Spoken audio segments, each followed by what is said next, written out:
रांजणगाव एमआयडीसीत दुर्दैवी अपघात, टेम्पो रॅम्पमध्ये अडकल्याने चालकाचा मृत्यू। रांजणगाव एमआयडीसी प्रतिनिधी RJ न्यूज 27 मराठी।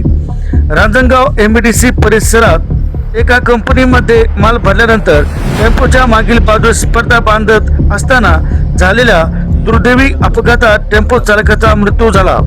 या घटनेमुळे औद्योगिक परिसरात हळहळ व्यक्त होत आहे। मिळालेल्या माहितीनुसार संबंधित चालक कंपनीत माल भरल्यानंतर टेम्पोच्या मागील बाजूस पडदा बांधण्याचे काम करत होता। यावेळी तो टेम्पो आणि लोडिंग रॅम्प यांच्या दरम्यान अडकून गंभीर जखमी झाला। घटनेनंतर सहकाऱ्यांनी तातडीने त्याला शिरूर येथील माणिकचंद धारीवाल रुग्णालयात उपचारासाठी दाखल केले। मात्र उपचार सुरू होण्यापूर्वीच डॉक्टरांनी त्याला मृत घोषित केले। या घटनेची माहिती मिळताच रांजणगाव एमआयडीसी पोलिसांनी घटनास्थळी भेट देऊन पंचनामा केला।